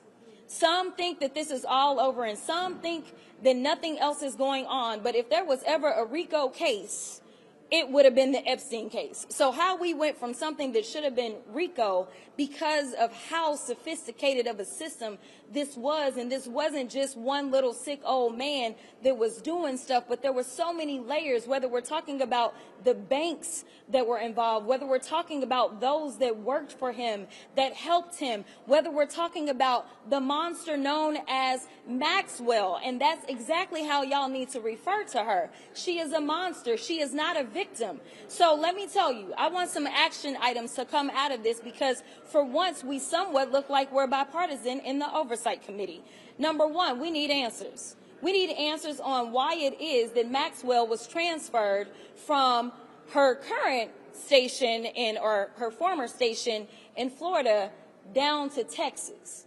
We need to have an understanding, because everything that I heard today leads me to know that for sure she was all up and in and through this entire process, not to mention that she was indicted by a jury of her peers, and then she was tried and convicted and given 20 years. So why is it that we had somebody, again, it almost seems like we are doomed to repeat our failures, because why is it we have high-level people that seemingly are running cover for a criminal? And that is what she is. She is a monster, and she is a criminal. So number one, we need answers on what happened with that transfer, why it took place, and honestly, we all need to stand together and say that Maxwell needs to go back to where the monsters go, which is to a higher level of security. We also need to understand that Debbie Wasserman Schultz has legislation that she has been trying to push forward. And so in a bipartisan way, we all need to get behind Debbie, because we found, and what we learned is that there were loopholes as it relates to the Crime Victims Act. And so we've got to make sure that no other victims suffer in the way that they did when you have somebody like Alex Acosta that decides that he wants to play games and dismiss a case and never inform the victims of what's going on. as is required by law. So we are going to have to fix those loopholes to make sure that that doesn't happen, because it took them 10 years of fighting this, and ultimately by the time they got to the end of it, well, it also was Jeffrey Epstein's end, and so there was not a resolution for that. And the final thing that I think that we need to do is, obviously, we need to continue to push forward and make sure that we get all the files, because we know that we have not received them all. Because I am standing in front of the press, I'm also going to make a plea. One of the things that I realized was that there's a lot of stuff that the DOJ may have, but honestly, if you don't have a thorough investigation, and I can't say if we had a thorough investigation or not, we have no idea. But the reality is that when you have investigators that go out and they collect information. I am not necessarily convinced that they even have gone out and done their due diligence to fully investigate this case in the first place. So if there's anyone in the public that believes that you have information that would be valuable, you've never been able to get through to federal agencies, or no one would listen to you when you try to go forward and bring information forward. I am asking that you trust Oversight Dems and you bring that information to us. Or if you know where some information is contained, let us know so that we can then send subpoenas out that way. We want to do right not only by those that have already suffered under Epstein, but we want to prevent other trafficking rings that we know are out there. We want to make sure that we are doing right for future generations. So with that, I now have the honor of presenting to you the firecracker out of New Mexico. All right. Well, I'm Melanie Stansbury, and I represent New Mexico's 1st Congressional District. And I want to say that I'm truly stunned by what I heard today. The thing about being a victim of assault, of sexual violence, is that it not only steals your sense of self, it steals your dignity, it steals your ambition, it steals your hopes, it steals your dreams, and it steals your sense of personhood. And what we heard today is from a half dozen victims, some of whom have already pursued both civil and criminal suits against both Jeffrey Epstein and Ghislaine Maxwell, as well as from several who have never told their stories in public before. But before I turn to the substance of the case itself, I want to say to anyone out there who is currently experiencing abuse of any kind, we see you. We are here fighting for you, and we will fight for justice for every person who is experiencing sexual violence in this country, and that is what this case is actually about. But I want to be clear that what we heard today is a cover-up, and it is a cover-up of epic proportions, a cover-up involving the United States government, the justice system, rich and powerful individuals, a cover-up potentially involving foreign countries and foreign actors. And yes, here today in this House, as our colleagues are up in the House chamber in the Rules Committee, a cover-up by the Republicans in this chamber. Because as you will find out in the coming days and weeks, this goes all the way to the top.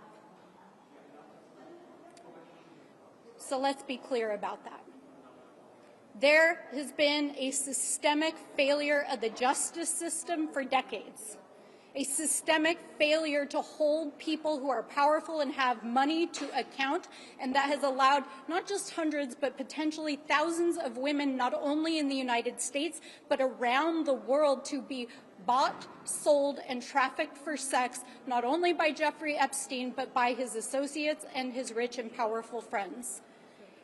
And as these stories come forward, whether they're stories that have already been told, there's stories in those FBI files that have not been released by the Department of Justice and which they must release because of the subpoena, or whether they are stories of victims that have not yet come forward, we will hold you all accountable for this miscarriage of justice, for the abuse of these women, and the abuse of this institution to try to cover it up. because there happens to be a very powerful person at the top who doesn't want these stories out. So that is why we subpoenaed these records. That is why these victims were here today to bravely tell their stories. And whatever justice looks like in the coming days and weeks and years, we will follow every thread. We will follow every piece of evidence. We will follow every bank record. We will follow every investigation. We will follow every court order, and we will make sure that those who were abused by these men are held accountable. Thank you so much, Congresswoman Yasmin Ansari. I represent Phoenix, Arizona. This is incredibly difficult to do. We sat this afternoon listening to brave, courageous women in the face of threats to their lives and threats to their families' lives, in the face of retaliation from the highest ranking officials, from billionaires, from extremely powerful people that we haven't even begun to scratch the surface of. We sat there today listening to these brave women speak and tell us the truth about what has happened for decades in this country without any accountability whatsoever. Listening to them, I was in awe because I don't think I could have done what they did today. I think I would have been too scared and too fearful of what might happen to me. And the fact that some of these stories and the abuse that has been ongoing for so long, I was 4 years old when some of the witnesses, some of the folks in the room today began being abused by Jeffrey Epstein and Ghislaine Maxwell. And as the youngest woman currently serving in this body, I feel an immense responsibility that we do not let this go on any longer, that we need justice and accountability, and we need to prove to young women in this country, to our daughters and to our granddaughters, that we will not let the government of the United States of America, what is supposed to be a free country, a country that believes in law and order and justice and accountability, protect the most powerful people, not only in our country, but who knows, from across the world. So today served, I think, as a reaffirming of our commitment, our profound commitment to making sure that we get justice and we get accountability. There were many themes that we heard today from the brave women who spoke to us.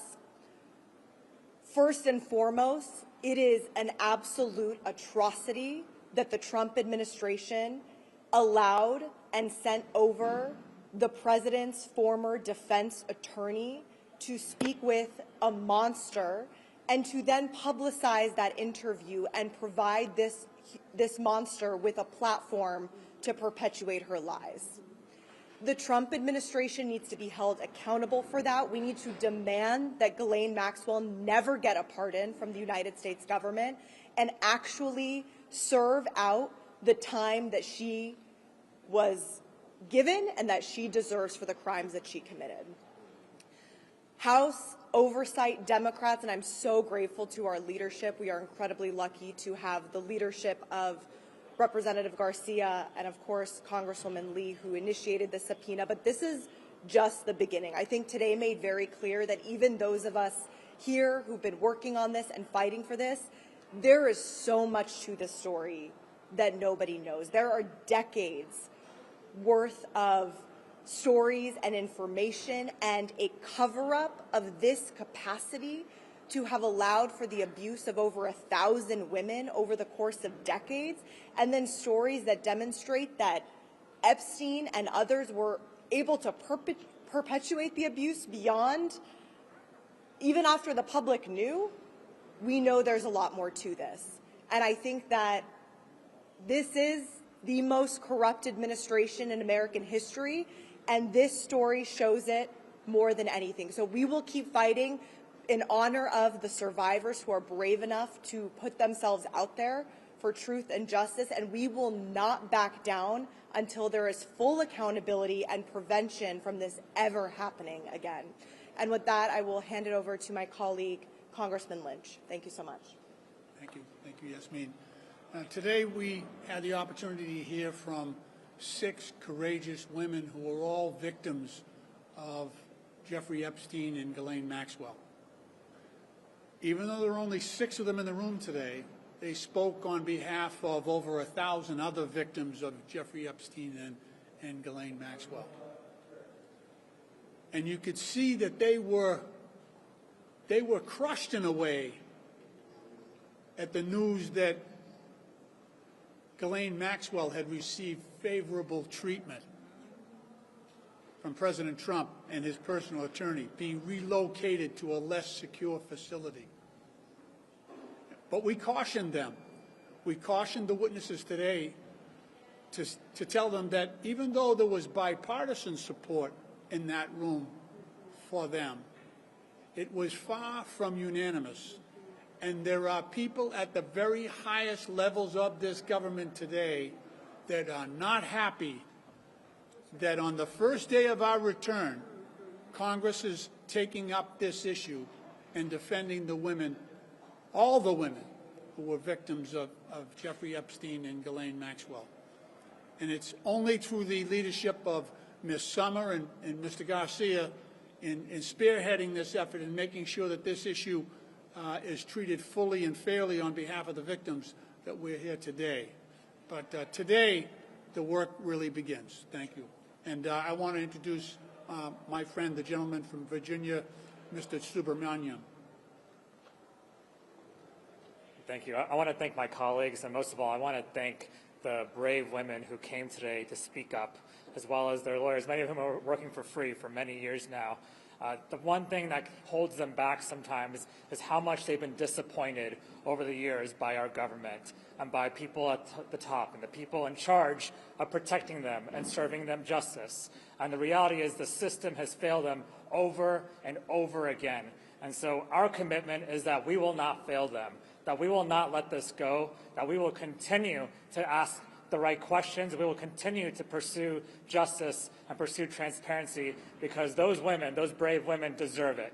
And so we will not let this go. And the president and this administration has a choice.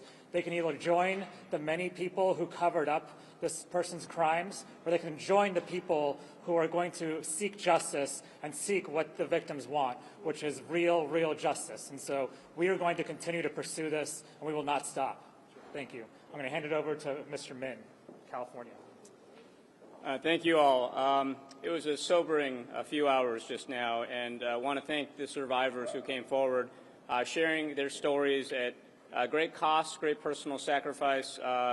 We talked to some women who had been followed in recent weeks, who received threats, and this compounds on decades worth of threats. But their story deserves being told. And one of the things that kept coming up was that there was the initial victimization, the assaults, the grooming, the abuse, but there was also a sense of re-victimization every time this story came up again, every time it became clear that justice would be deferred again. And I just want to remind you all that we're here because Pam Bondi and Kash Patel, the Attorney General and Director of the FBI, said that there were no Epstein files just a few weeks back. And that has led to all this controversy. It's what led to this moment today. And I just want to repeat something. What we learned in there makes it very clear that not only are there Epstein files, that there are a vast quantity of very pertinent and salient Epstein files that show a roadmap to who is responsible, what was going on here. There are bank records. There are thousands of hours of witness interviews, some of which the witnesses themselves have never had access to. We deserve answers at this point. And just building on what was said earlier, I want to conclude with this because one of the survivors in there said something that really stuck with me. Right now, young women and girls throughout this country are watching very closely to see if the United States government is going to step up and protect them, if we're going to protect them from sexual assault and abuse and human trafficking. And this is our moment to affirmatively answer the question, no. Hell no, that in the United States we're going to step up with this Oversight Committee, with the leadership of Ranking Member Garcia. We're going to step up and demand those answers. We're going to demand accountability. So thank you all. And with that, I have the pleasure of introducing my colleague from St. Louis, Wesley Bell. And I'll make this brief. I had a couple quick takeaways. One, as a prosecutor, I've sat in meetings with victims on cases like these, and you never get used to it. Looking these folks in the eye, the courage that it takes for them to speak their truth and to talk about how they were harmed, it resolves us and makes us laser focused on the fact that we have to get to the bottom of this. We have to get to the bottom of this. What we've seen, these crimes, this cover-up, the scale of it, and I've been involved in prosecutions of a lot of folks, but the scale of these crimes that we're seeing to the highest levels of governments and is of biblical proportions. And so, and I'll say this to the media as I close. Anyone who tells you that downplays this, that says that there's nothing to see here, there's nothing to look at them. Because we have to get to the bottom of it, and what we saw in there, these survivors, is courage. We stand with them, and we're going to work with them and find justice though the heavens fall. Mr. Garcia. Just to close, two things. One is Donald Trump has the power right now to release all of the Epstein files and documents. Right now. The DOJ is refusing to release the documents that have been subpoenaed. So there is a White House cover-up at the very highest level in getting the American public the information to bring justice to these victims. And I think it's very important for everyone to understand that. The second thing that's important is in the days ahead, we already know we're going to hear from some of the victims tomorrow. We're going to be hearing from other victims in other ways in the days and weeks ahead. It is very important that we believe these women, that we believe these survivors, we honor that, and that we work to bring them justice.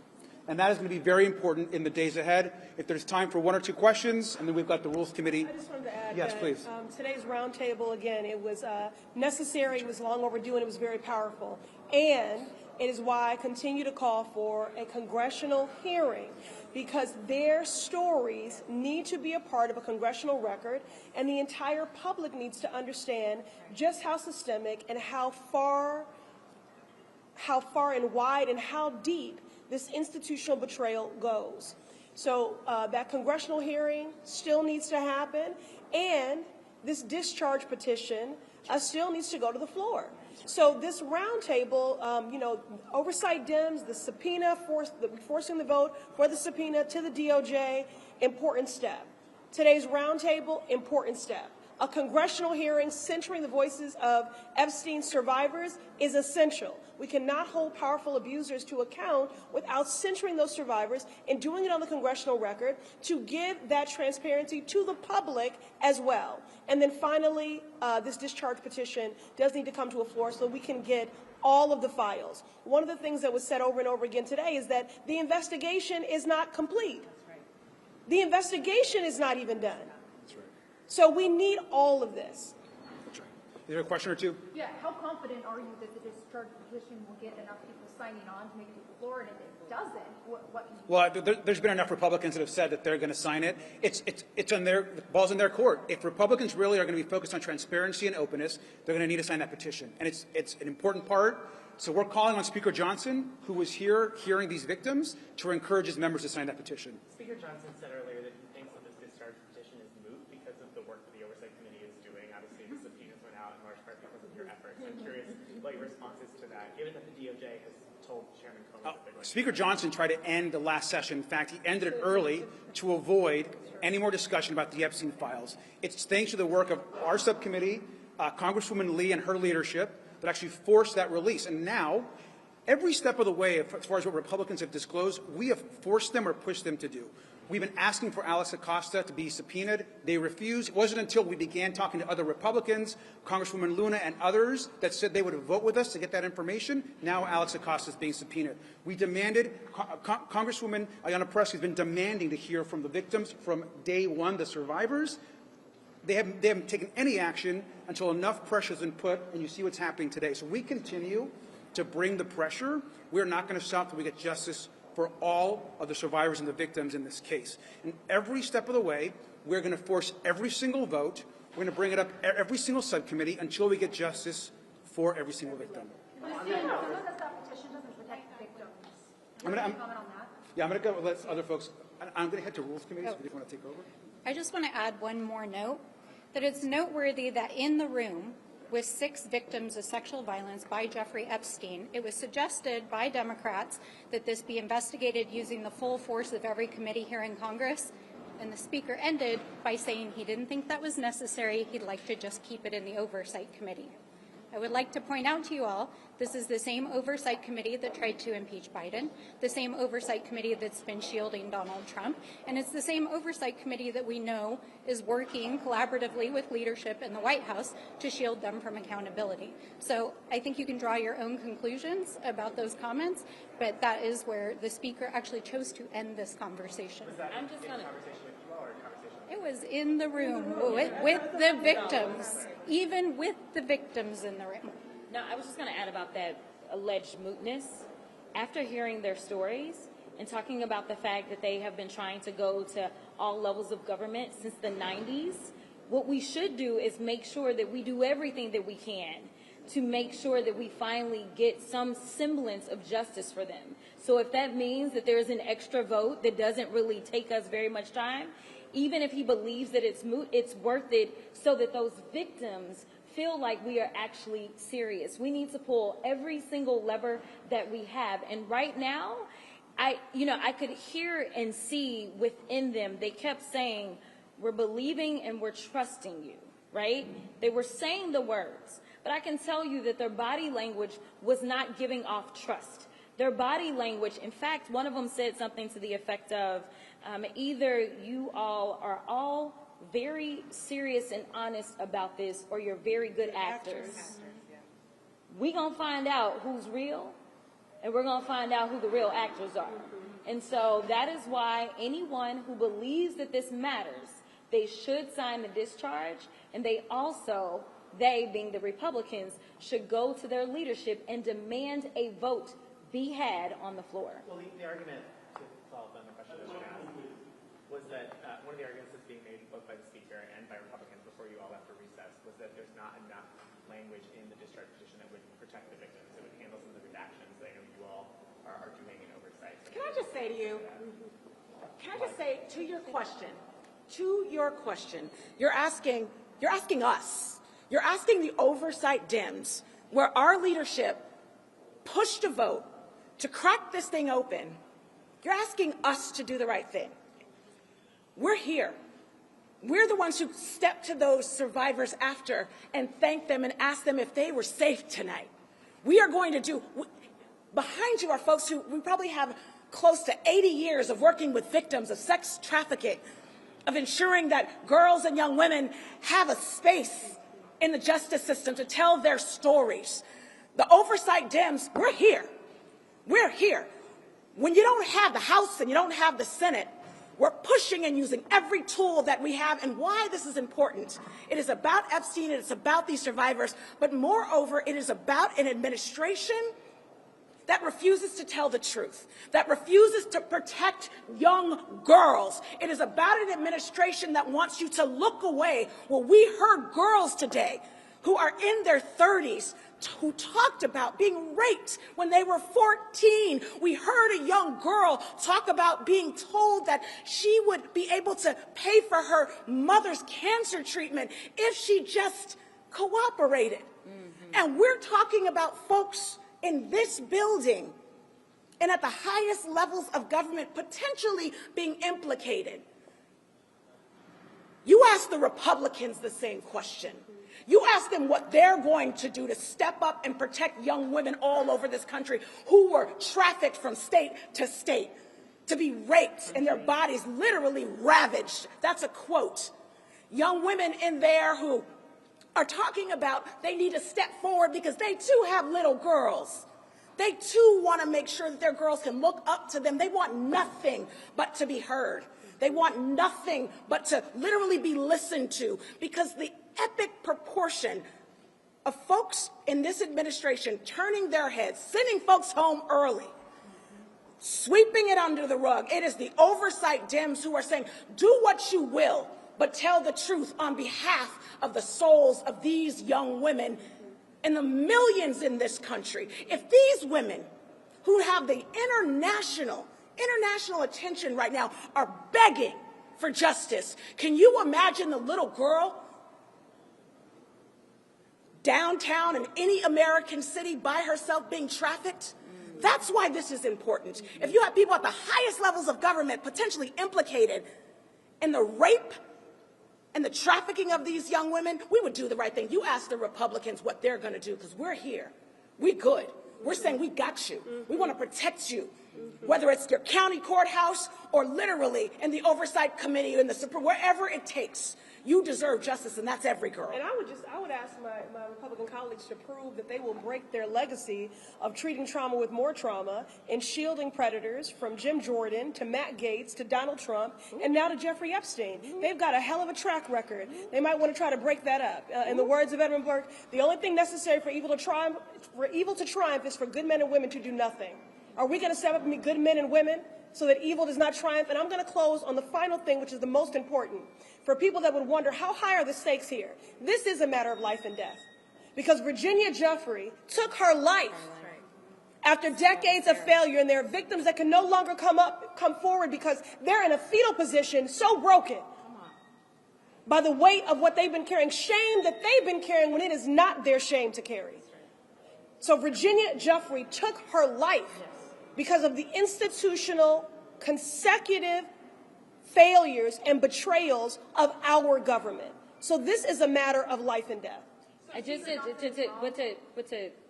to get to this thing about this excuse, because that's what it is. All it is that the speaker is giving an excuse, saying that this is about protecting the victims, and that's the reason.